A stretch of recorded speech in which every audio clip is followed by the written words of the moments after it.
시청자 여러분 안녕하십니까? 2025년 7월 2일 배승의 뉴스 배송 시작합니다. 이번에 전해드릴 뉴스는요. 이 범죄자들이 노는 꼴. 이 범죄자들은 정말 뻔뻔합니다. 피고인 대통령이란 사람은 재판을 받지 않으려고 온갖 방탄 인사를 하고 있고요. 그리고 그 전에 있던 피고인 대통령 바로 문재인이죠.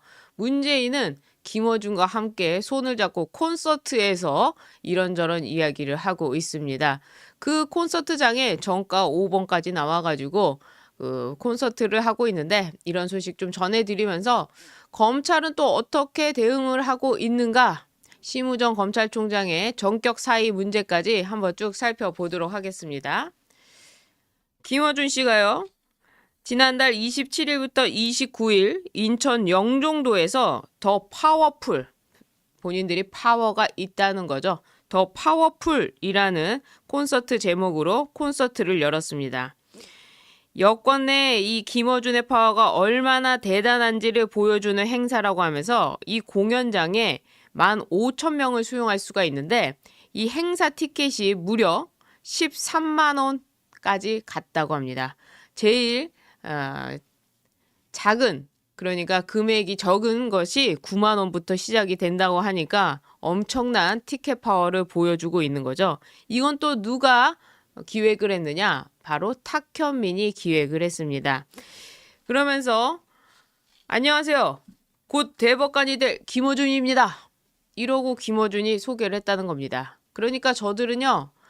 야당을 굉장히 우습게 보고 있고 대한민국을 자기 발 아래 두고 있고 그러면서 우리가 바로 원하는 대로 대한민국을 사실상 공산화할 거다. 뭐 이런 생각을 갖고 있는 겁니다.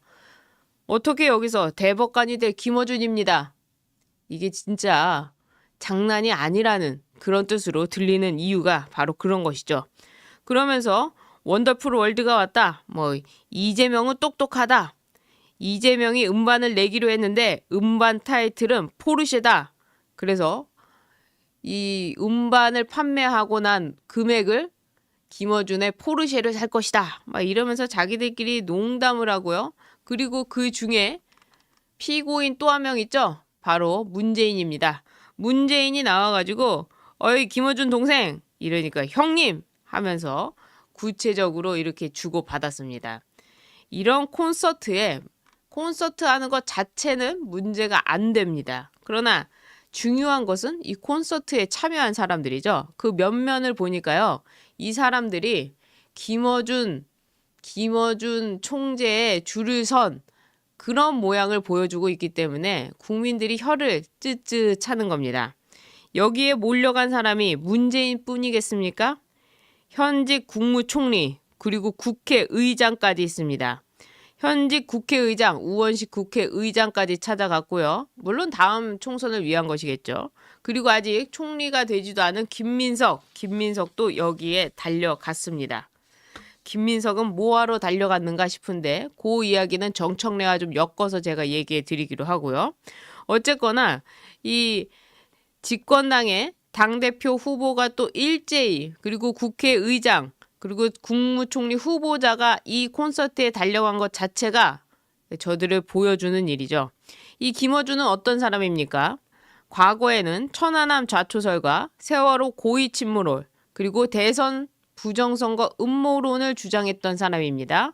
그리고 비상계엄 직후에는 정치인 암살조와 미군의 북폭 유도 의혹을 그것도 국회에서 제기했습니다. 그래서 김어준의 이야기가 거짓이었다라고 민주당이 사과를 했더니 그 사과했던 사람을 다시 김어준 방송에 나와서 사과하게 만들었습니다. 이런 사람입니다. 그런데 이런 사람들이 김어준 방송에 나와가지고 읍소하고 있다? 그리고 다음 정치를 노리고 있다? 이게 있을 수 있는 일인가요? 특히 지금 민주당이 8월이면 전당대회를 합니다. 여기에 지금 투톱이죠. 정청래와 박찬대. 우리는 뭐 그 내부 내용을 알 수 없지만 제가 취재를 해보니까 김어준이 픽한 사람은 누구냐? 바로 정청래입니다. 이재명이 픽한 사람은 누구냐? 바로 박찬대입니다. 그래서 지금 이 내부 안에서는요. 김어준이 픽한 사람으로 가느냐? 아니면 이재명이 픽한 사람으로 가느냐?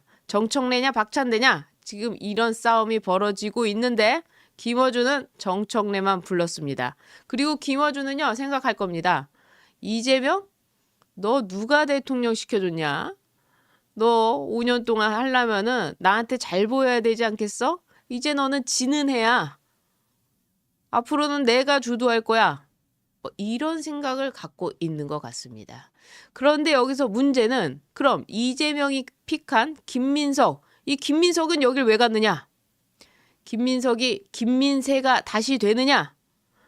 아니면 이제 이재명은 끝나기 때문에 김어준에 다시 줄을 서가지고 다음을 노리느냐? 바로 그거죠. 서울시장을 노리고 있기 때문에 아마도 김민석은 김민세가 될 가능성이 매우 높습니다. 그러나 간약한 이재명은 그것을 두고 보지만은 않을 것 같다라는 생각이 드는데 김민석의 인준이 어떻게 될지 한번 또 저희가 지켜보도록 하고요. 그리고 여기서 주목해야 될 점은 이겁니다. 이 국민의힘에서요. 김민석 임명 안 된다. 지명 철회 촉구하라 라고 하면서 용산 대통령실로 달려갔습니다. 국민의힘 거의 60여 명의 의원들이 국무총리 지명 철회를 촉구한다고 하면서 대통령실 앞에서 의원총회를 열었는데 이 두 장면을 비교해 보십시오. 김어준의 콘서트와 그리고 홀로 의원들끼리 달려간 국민의힘을 비교해 보면 이 얼마나 시민사회와 연대를 해야 되는지 너무나도 자명하게 보이지 않습니까? 그러니까 국민의힘 의원들은 힘이 없습니다. 자, 힘이 없으면 힘을 만들어야죠. 누구랑 만듭니까? 지금 이 OTT 시대, 유튜브 시대, SNS 시대 모든 걸 동원해가지고 사람을 긁어 모아서 같이 가야 되는 겁니다. 그런데 이 국민의힘은요. 극우 세력이라고 하면서 유튜브는 절단을 했고요. 그리고 SNS 하지도 않습니다. 국회의원들은 방송에 나가지도 않습니다. 이런 식으로 해서 무슨 개혁을 하고 무슨 시민사회와 연대를 하고 무슨 중도를 데리고 온단 말입니까? 그 자체가 얼마나 썩어 빠진 생각입니까? 그런 점에서 김어준을 탓할 것이 아니라 우리는 더더욱 시민사회, 특히 2030을 중심으로 한 이 자유우파를 지지하고 있는 이 세력들과 함께 새로운 길을 만들어야 된다. 그래서 우리도 토크 콘서트부터 시작해서 대화의 창을 만드는 그런 광장의 정치를 해야 된다. 이런 말씀을 좀 드리고 싶어서 오늘 뉴스 처음으로 전해봤고요. 그리고 피고인 이재명에 대한 재판, 어제도 말씀을 드렸는데 수원지법에서 역시나 추후 지정을 했습니다. 피고인 이재명에 대한 재판이 결국에는 추후 지정이 되면서 아무것도 못하게 됐는데 피고인 이재명이야 뭐 그렇다 치고 피고인 문재인은 어떻게 해야 될까요? 피고인 문재인 뇌물수수 재판 서울중앙지법 형사 21부에서 하고 있는데 중앙지법에서 나오라고 하고 있습니다. 그래서 중앙지법에서 하게 되어 있습니다. 어차피 문재인은 지는 해 아니었습니까? 그러니까 피고인 문재인에 대한 재판은 진행될 거라고 보이고요. 그리고 문재인이 계속해서 자기 집 근처로 재판을 옮겨달라 이런 얘기를 하고 있는데 이렇게 자기들은 마음대로 얘기하고 그리고 윤석열 대통령에 대한 특검은 뭐 새벽 1시에 문자를 보내가지고 8시, 9시에 나와라. 그런데 10시에 가겠다. 이러니까 또 윤석열 대통령을 향해 가지고 특검에 안 나온다. 이런 프레임에 가고 있는데 이런 거를 지적하려면 유튜브에서 계속해서 우리가 사실관계를 지적해 줘야 되고요. 이것을 바탕으로 조중동이라고 하는 사실은 이 보수 언론이라고 하는 이쪽에서 이것을 받아가지고 더 세게 싸워줘야 되는데 지금 뭐 완전히 뭐 이 언론이 이재명 눈치를 보이냐고 정신이 없지 않습니까? 그러나 우리는 매일매일 이런 소식 전해드리도록 하겠습니다. 그리고 어제 긴급하게 있었던 일입니다. 바로 심우정 검찰총장이 사표를 냈습니다. 예. 느닷없는 이 사의 표명. 이 사람 한 일이 무엇인가? 전혀 동정심도 생기지 않을 정도의 이 존재감이 있었죠. 이 사람 사의를 표명했는데 이렇게 얘기했습니다. 계속 자리를 지킬 경우 검찰 해체를 주장하는 여권 강경파 공격에 구실을 줄 수 있기 때문에 떠난다. 지금 민주당에서는 검찰 해체를 얘기하고 있죠. 그런데 심우정 검찰총장이 자리를 지키고 있으면 검찰 개혁에 걸림돌이 된다. 이런 판단을 했다는 겁니다. 그래서 심우정 검찰총장이 여권에서 그거 한다고 하니까 제가 나가드리겠습니다. 라고 이야기를 하고 나갔다는 겁니다. 심우정 검찰총장이 있을 동안에 무슨 일이 있었는가? 아무런 수사 진척이 없었죠. 그리고 뭐 하나 제대로 한 게 없었죠. 그리고 본인이 검찰총장이 돼서 수장이 돼가지고 검사들을 다독이면서 내가 정권의 그 권력을 막아줄 테니 수사를 제대로 해라. 이재명에 대한 수사 제대로 해라. 그리고 할 수 있으면 수사를 빨리 해라. 이런 말 한마디라도 나온 게 있습니까? 오히려 계엄 이후에 박세현이란 사람, 한동훈 라인이죠. 박세현이란 사람이 나와가지고 계속해서 비상계엄 이거 잘못됐다. 이거 수사 만들어야 된다. 그래서 수사권도 없는 검찰에서 특수수사팀을 만들어가지고 수사를 진행하려다가 우리가 알고 보니까 수사권이 없네. 경찰에 넘겨야 되겠네. 이러고 경찰 넘겼다가 완전히 엉망진창 돼가지고 결국에 구속 취소된 것까지 아니었습니까? 어쨌거나 이 심우정 검찰총장의 사태로 인해 가지고 여권에서는 더더욱이나 검찰 개혁에 힘을 받게 됐습니다. 검찰 개혁이라는 게 무엇입니까? 말이 개혁이지 검찰을 없애겠다라는 건데 친명 좌장이라고 알려진 정성호 법무부 장관 후보자는 우리가 말을 그렇게 해서 그렇지 그거 없애는 거 아니에요. 없애는 거 아니고 그냥 조금 이렇게 분리하고 뭐 좀 이렇게 나가는 거예요. 라고 이야기를 하고 있습니다. 그러나 국민들은 다 알고 있죠. 니들이 하려는 거 어떻게 범죄자가 검찰을 손댈 수 있느냐? 피고인 이재명부터 나가야 검찰을 손대는 거 아니냐? 라는 국민들의 의심. 이거는 점점 쌓여갈 거라고 보입니다. 거기다가 정치검사 논란이 있었던 이문정이 검사장으로 그것도 동부지검 검사장으로 승진을 했습니다. 이게 바로 이재명식 보훈 인사 아니겠습니까? 이재명의 보훈 인사 말씀을 드렸죠.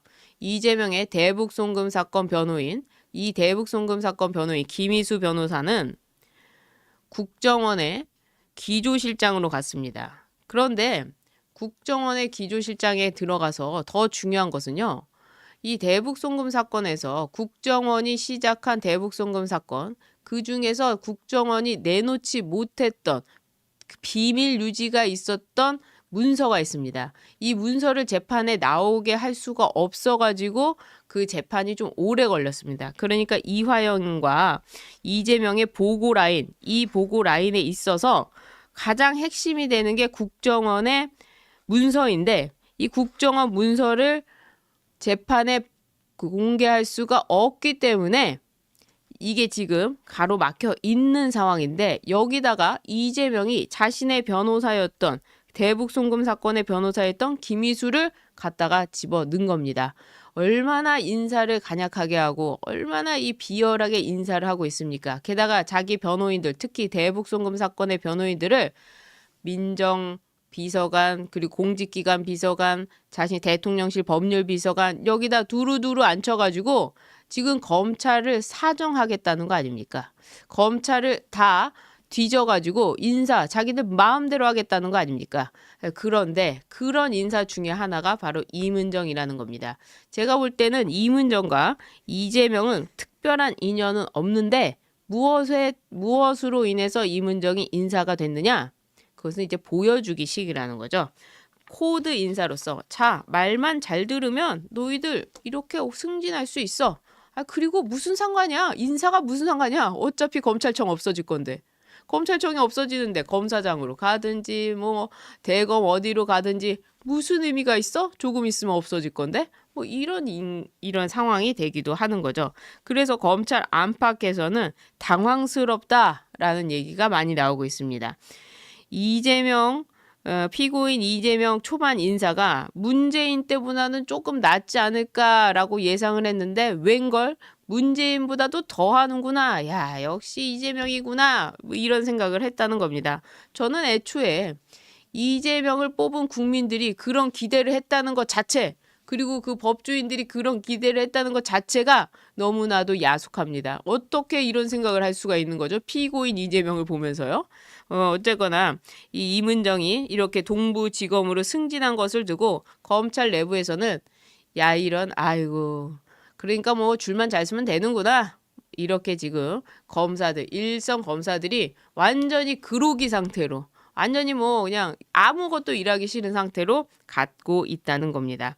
또 한 사람이 있는데요. 바로 김태훈입니다. 김태훈은 여러분 여러 번 들어보셨을 것 같은데, 김태훈 서울고검 검사가 남부지검장으로 승진됐습니다. 자, 남부지검장도 굉장히 중요하죠. 원래 남부지검에서 여의도 사건, 그리고 경제 사건, 그리고 이 합수단이라고 해가지고 증권거래 이런 문제들 굉장히 큰 굵직굵직한 사건을 남부지검에서 했었는데 추미애 법무부 장관 때 합수단 없앴죠. 그래가지고 펀드 사건 막 그냥 수사 못하게 했죠. 그리고 여의도에 있는 거, 그러니까 이 국회의원들 사건을 다 남부지검에서 수사를 하기 때문에 굉장히 중요한 역할입니다. 자, 그러면 누구를 갖다 놔야 되느냐? 어느 정도 뭐 좀 실력도 있고 또 수사도 좀 해보고 그 다음에 제일 중요한 거 이념에 완전 충실한 사람. 그래서 김태훈을 갖다 넣은 겁니다. 김태훈은요. 윤석열 당시 검찰총장과 대립을 했었죠. 특히 문재인 때는 대검 정책기획과장, 중앙지검 형사 5부장, 법무부 검찰과장, 서울중앙지검 4차장을 지내면서 이 추미애 법무부 당시 시절에 윤석열 검찰총장 징계 실무를 총괄한 게 바로 이 김태훈입니다. 그러니까 김태훈은 윤석열 대통령과는 아주 악연으로 뭉친 사람입니다. 아주 그냥 독에 바친, 악에 바친. 그러니까 이번 특검에서도 만약에 윤석열 대통령이 뭐가 있다 하면 또 이 사람이 나와가지고 뭐 다른 별건 수사 뭐 할 수도 있는 이런 사람이라는 겁니다.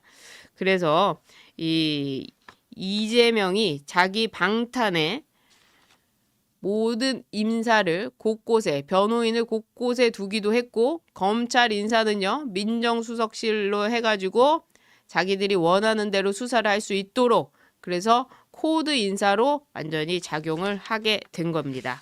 그리고 또 한 사람이 있는데요. 심우정이 물러가니까 이제 검찰총장 자리가 있지 않습니까? 이 검찰총장 자리에 누구를 갖다 놓느냐? 이게 또 핵심입니다. 그 말이 많고 탈이 많았던 바로 박세현입니다. 박세현 고검장. 한동훈 라인이죠. 한동훈 라인. 박세현. 여러분들 이름 기억하시죠? 한동훈 라인. 그래가지고 비상계엄 직후에 검찰 비상계엄 특별수사본부장을 맡아서 윤석열 대통령의 내란 혐의 수사를 주도했던 그 사람입니다. 그리고 그 사람이 지난 1월 윤석열 대통령에 대한 내란 우두머리 혐의로 구속 기소를 했습니다. 그리고 구속 취소가 됐음에도 불구하고 24시간을 잡아두고 그리고 즉시 항고를 통해서 윤석열 대통령을 더 구속해야 된다라고 했던 사람이 바로 이 박세현입니다. 이 박세현이 이번 정부에서 신임 검찰총장 후보군에 올라갔습니다. 다 커넥션으로 보이지 않습니까? 한동훈 라인이 어떻게 신임 검찰총장 그리고 그것도 피고인 이재명 정부에서 올라갈 수가 있다는 거죠? 말씀드렸다시피 이문정부터 해서 김태훈까지 다 무슨 인사입니까? 코드 인사, 보훈 인사. 자, 이 사람 어떤 코드였습니까? 한동훈 라인이었죠? 한동훈은 그럼 어떤 코드입니까?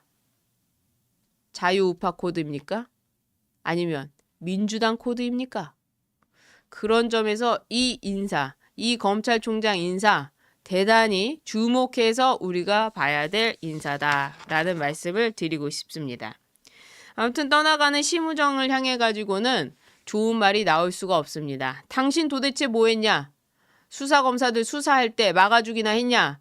검찰청 없앤다고 조국이 나와가지고 조국이 제일 먼저 찾아간 대검인데 그때도 아무 말도 안 하고 지금 민주당에서 검찰청 해체한다고 하고 헌법까지 바꾸려고 헌법재판관들 다 진보로 채우고 그리고 검찰총장 자체를 없앤다고 하는데 심우정 너는 뭘 했느냐? 거기다 더해서 법원까지 합치면 조이대 당신은 뭘 했느냐? 조이대 당신이 파기 재판을 안 했기 때문에 지금 이 나라가 이꼴된 거 아니냐? 앞으로 거주 이전의 자유요? 부동산? 이거 두고 보십시오. 분명히 문제 생깁니다. 이 모든 악행을 만든 두 사람, 심우정 그리고 조이대 역사 속에서 우리가 잊어서는 안 될 것 같습니다. 오늘도 이 소식 전해드렸는데 이렇게 우리가 알아야 여러분들 우리가 이겨낼 수 있는 거 아닙니까? 지피지기 백전백승 아니겠습니까? 민주당을 모르기 때문에 당했던 것 이제는 그럴 수가 없다는 겁니다. 이제는 우리도 알아야 되고요. 더 강해져야 되고요. 더 독해져야 됩니다. 그런 점에서 여러분들 오늘도 찾아뵈었고 또 여러분들 건강 조심하시기 바랍니다. 지금 뭐 난리도 아니죠. 뭐 러브버그부터 시작해서 냉방병, 뭐 감기, 코로나 뭐 유행하고 있는데 여러분들 건강 꼭 챙기시고 운동도 하시고 좋은 음식 드시면서 우리 같이 힘내봅시다.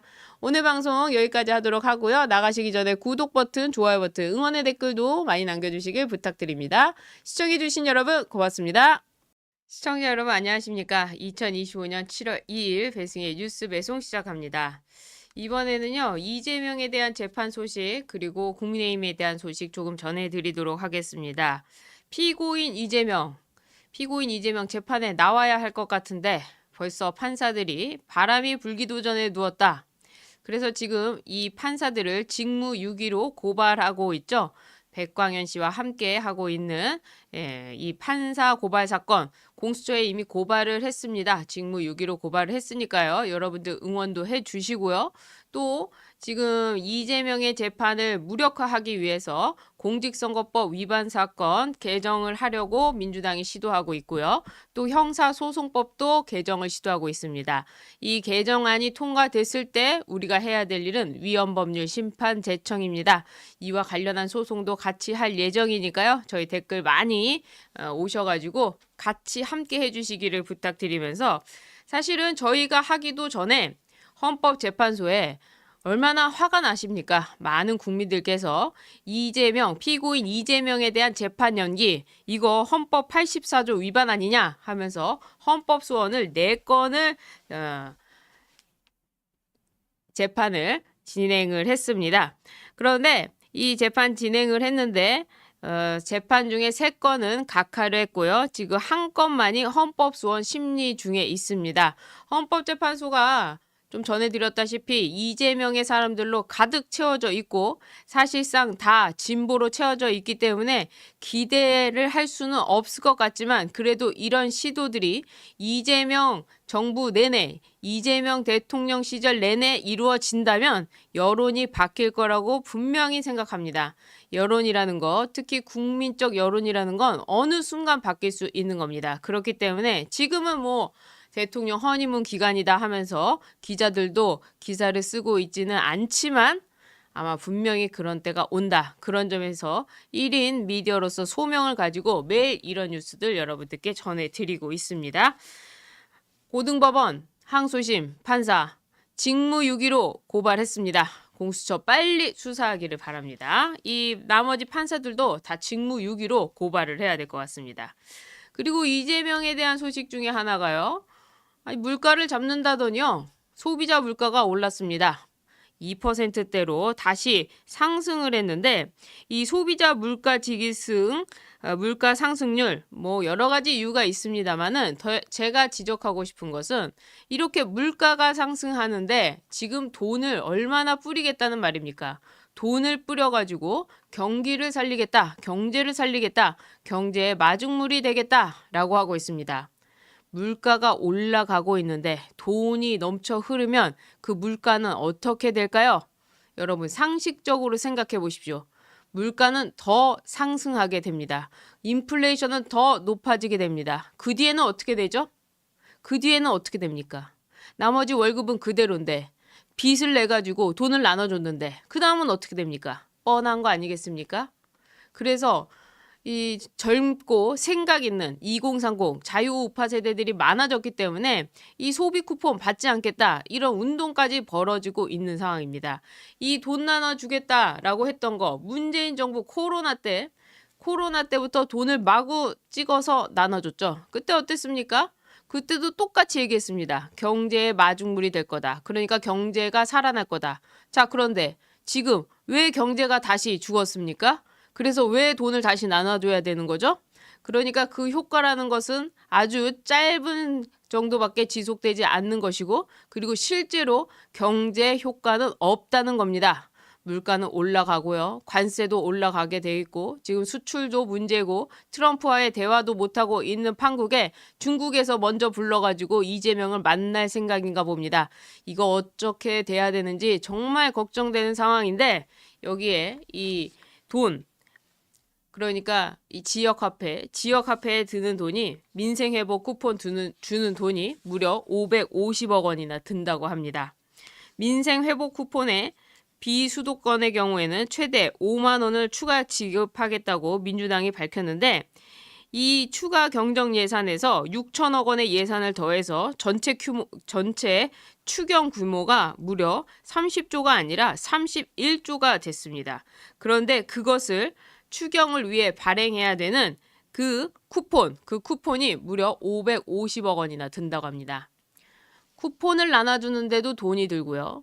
그리고 그 쿠폰을 만들 재원, 그것도 전부 국가의 빚입니다. 심지어 지자체 돈도 들어가지 않고 정부 전체 빚을 낸다고 합니다. 그게 무려 31조입니다. 이게 대한민국의 현실입니다. 그냥 차라리 하늘에서 돈을 갖다 뿌리는 것이 훨씬 더 나을 수 있겠습니다. 대한민국 그 한국은행에서 돈을 찍어가지고 전 국민한테 100만 원이 뭡니까? 1억씩 갖다 주면은 경제의 마중물이 완전히 터져가지고 대한민국 경제가 살아나지 않겠습니까? 이렇게 찔끔찔끔 줄 바에야 확실하게 돈을 주는 게 낫지 않습니까? 이 추경 30조라는 거 어마어마한 일입니다. 이 아이를 낳는데 1억 원씩만 줘보십시오. 몇 명을 줄 수 있습니까? 저출산 문제 금방 해결됩니다. 그리고 결혼하는 축하금으로요 5천만 원씩만 줘보십시오. 그러면 결혼할 때 많은 이 신혼부부들이 걱정을 덜 할 거 아닙니까? 그런 돈입니다. 그런데 이거를 무슨 쿠폰을 주네 뭐네 해가면서 거기다가 지역화폐로 만드네 뭐네, 이 지역화폐로 만드는 데 있어서 또 그것을 포인트처럼 만드네, 카카오페이는 지역화폐 간편결제도 만드네, 뭐 협력을 하네, 이런 모든 회사들이 관련돼 있습니다. 누가 돈을 번다는 겁니까 도대체? 돈을 받는 사람이 돈을 법니까? 돈을 만들어 찍어서 내가지고 그것을 돌리고 그리고 낙전 수입을 받는 그 사람들이 돈을 번단 말입니까? 이런 점에서 이재명의 이런 아주 도덕적 해이를 갖고 있는 이런 식의 돈 뿌리기 절대 국민들은 속아 넘어가지 않아야 된다, 이 말씀을 드리면서 또 있습니다. 이재명표 채무 탕감 논란. 뭐 배드뱅크 얼마 전에 설명도 해드렸죠. 성남시에서 있었던 주빌리 은행, 그러니까 이 부실 채권을 싸게 사가지고 그 싸게 산 것만큼의 차액을 갖고 이제 운영하는 건데, 부실 채권을 어떤 돈으로 사느냐, 그게 가장 중요하다고 말씀을 드렸는데, 성남시에서는 기부를 받았죠. 어떤 회사로부터, 은행으로부터 기부를 받았습니다. 그러니까 자기들 돈이 안 들어가는 대신에 추심할 수 있는 권한만 받았습니다. 자, 그런데 이번에는요, 이 배드뱅크라고 해서 정부가 개입합니다. 정부가 돈으로 매입을 해줍니다. 정부가 돈으로 매입을 해서 어떻게 해줍니까? 빚을 탕감해 주기도 하고, 그리고 조금만 받아가지고 이익을 남깁니다. 그래서 이번에 2차 추경안 핵심으로 꼽히는 배드뱅크, 이 배드뱅크 관련해가지고도 추경호 의원이 굉장히 많은 지적을 했습니다. 기준만 되면 도박, 사행성 소비, 주식, 가산자산 투자 등 어떤 용도의 빚이든 무차별 탕감이 된다. 이거 굉장히 큰 문제가 있는 거 아니겠습니까? 그리고 또 더 큰 문제는요, 과거에 원금을 감면받았던 사람이 다시 대상이 되면 또 채무 탕감을 해준다는 겁니다. 그러니까 2번, 3번도 해준다는 겁니다. 이건 무조건 하고 안 되는 이유가 있는 것이죠. 그리고요, 가장 중요한 문제. 여러분 놀라지 마십시오. 이번 대상자 중에서요, 외국인들이 들어가 있습니다. 외국인들. 그런데 그 외국인들 여러분 누구겠습니까? 어떤 외국인이겠습니까? 더 말하지 않겠습니다. 그런데 이 외국인이요, 몇 명이냐? 불과 2,000명인데 뭐 얼마 안 되네 라고 생각하시겠지만 이 2,000명이 빚이 얼마인 줄 아십니까? 2,000명의 채무 총액이요, 무려 182억 원입니다. 2,000명이 182억 원의 채무를 갖고 있습니다. 이것을 배드뱅크가 받아가지고 탕감을 해준다는 겁니다. 어디서요? 이재명 정부에서요. 왜 그러는 거죠? 중국에 쉐쉐하니까 그런 겁니까? 중국 사람들은 전부 다 부동산도 사고 그리고 대출 규제도 없고 우리나라 강남, 반포 이런 데 전부 중국인들이 집주인이 돼가지고 우리가 중국인한테 월세를 내야 되는 이런 판입니다. 이런데 여기다가 빚까지 갚아준다고요? 우리 돈으로요? 우리 미래 세대의 돈으로요? 이게 왜 이렇게 하는 것입니까? 추경까지 편성해 가면서 왜 2,000명의 외국인들의 채무를 탕감해 준다는 말입니까? 도저히 있을 수가 없는 일입니다. 그래서 이 성실 상환자, 돈을 갚은 사람은 완전히 바보가 됐죠. 내가 왜 힘들게 돈 갚았냐. 그냥 나도 있으면 나라가 갚아줄 텐데. 이렇게 빚을 내고도 분명히 이런 사람 속출합니다. 그렇게 도덕적 해이에 대한 우려가 굉장히 나타나게 될 것이고요. 그리고 상대적 박탈감도 유발시킬 우려가 있습니다.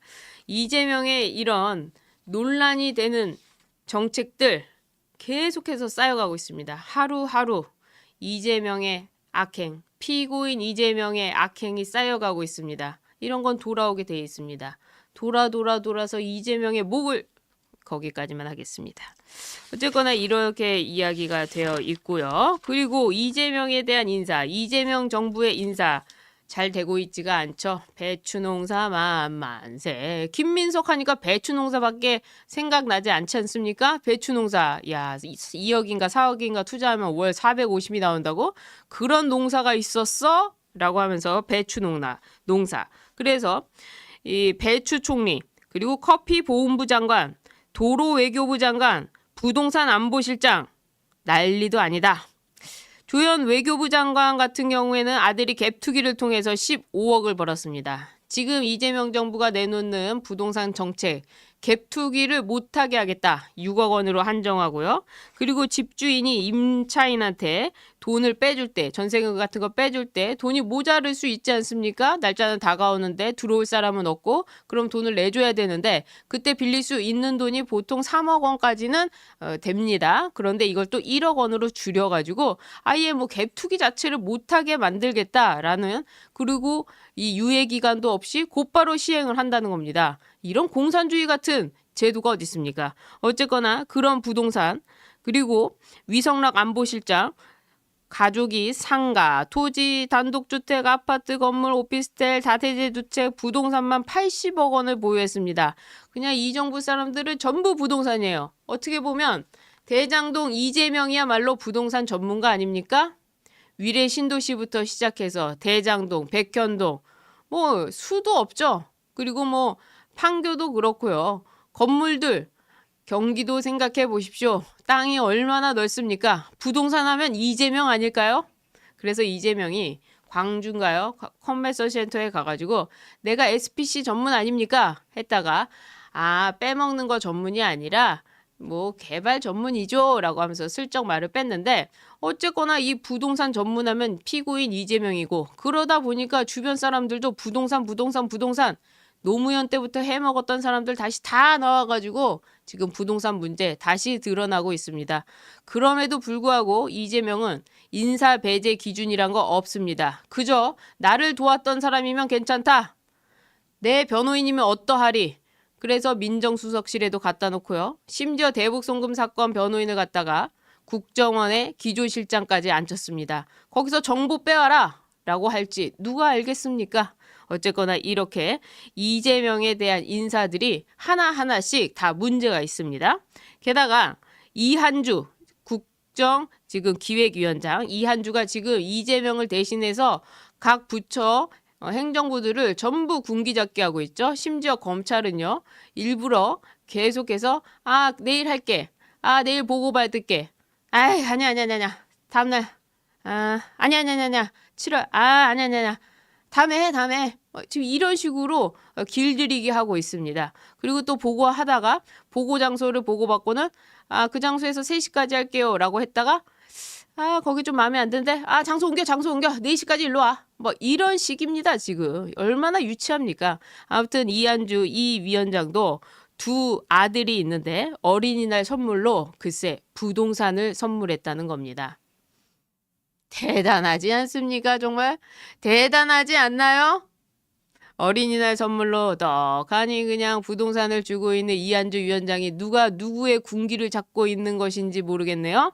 그리고 한석순숙 중기부 장관 후보자는 음란물 유포의 업무 책임자로 처벌된 전과가 있다고 합니다.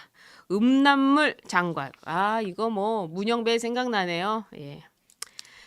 이런 상황 속에서도 지금 이재명과 관련돼 가지고 청구서를 들이미는 사람들이 많습니다. 윤미향부터 시작해서 윤미향 남편까지도, 그리고 김민석의 형까지도 지금 국가보안법 폐지 왜 안 해주느냐라고 하면서 민노총을 비롯해 김민웅이 있는 촛불행동까지 이 성명 발표를 했습니다.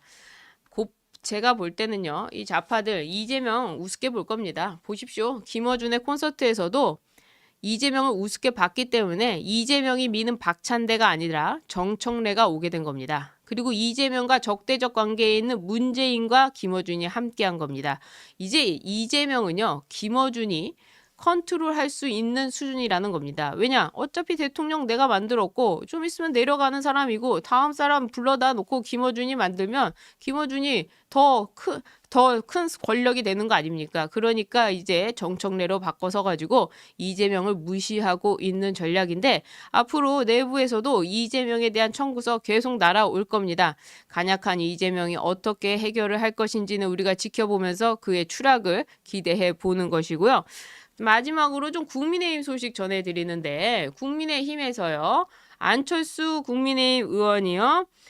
국민의힘 혁신위원장으로 내정이 됐습니다. 그래서 이번 대세의 가장 패배는 정당으로서의 가장 큰 위기 상황이다. 코나 상태에 빠져 있는데 반드시 살려내겠다.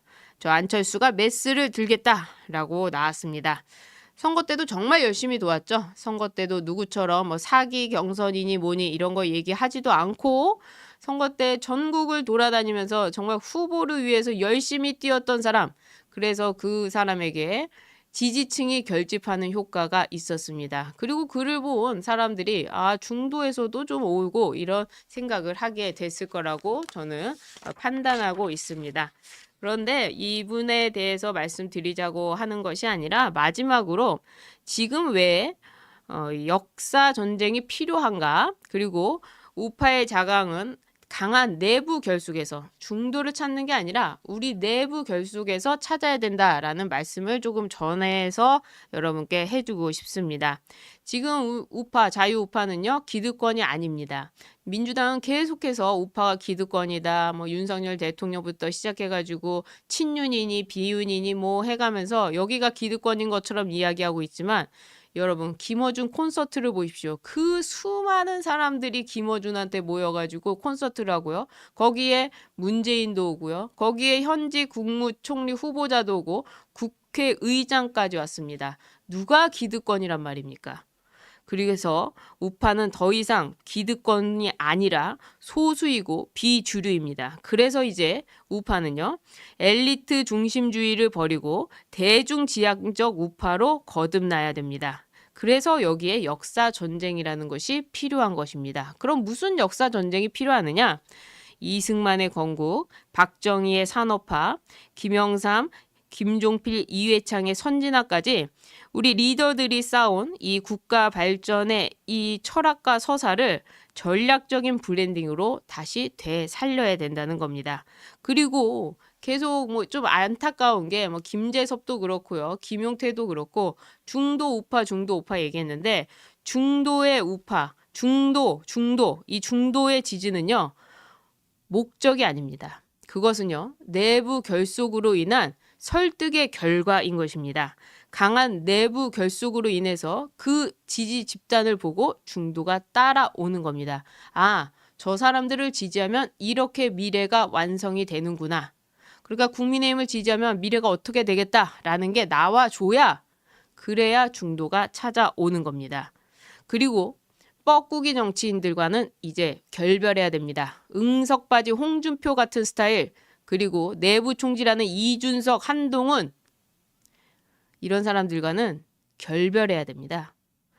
김영삼 체제 이후에 특히 홍준표죠.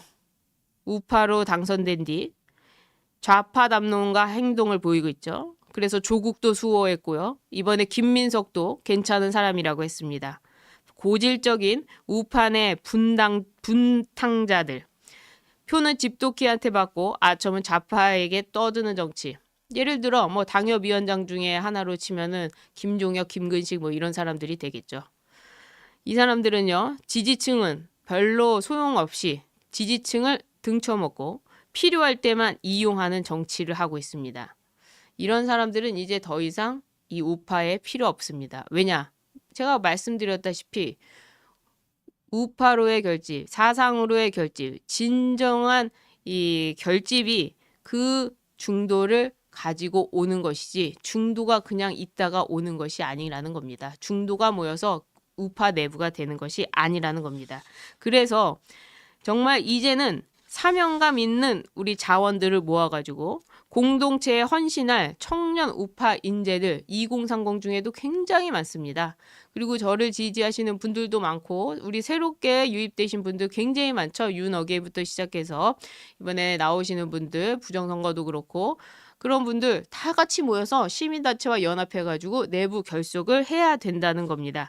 그런 점에서 소수라도 강력한 결사체가 된다면 이번에 이 뭐 쓸데없는 개혁이니 뭐 혁신이니 이런 것보다 중요한 건 진정성과 그리고 이 이념의 공동체 그리고 뻐꾸기 정치하고 있는 정치인들에 대한 분명한 선을 긋는, 그래서 확실하게 절연을 해는 그런 신상필벌이 필요하다는 겁니다. 그렇지 않았기 때문에 당이 이 모양 이 꼴이 됐다라고 저는 평가하고 있는데 여러분은 어떠십니까? 오늘 이재명도 살펴봤지만요. 국민의힘도 살펴봤습니다. 이재명의 날도 얼마 남지 않았습니다. 모든 사람들이 그러더라고요. 이재명은 왠지 금방 끝날 것 같기도 해. 그러려면 여기도 준비를 해야 되겠죠. 그런 준비를 위해서 저도 열심히 뛰겠습니다. 여러분들도 함께 해주시고요. 나가시기 전에 구독 버튼, 좋아요 버튼, 응원의 댓글도 많이 남겨주시길 부탁드립니다. 시청해주신 여러분 고맙습니다.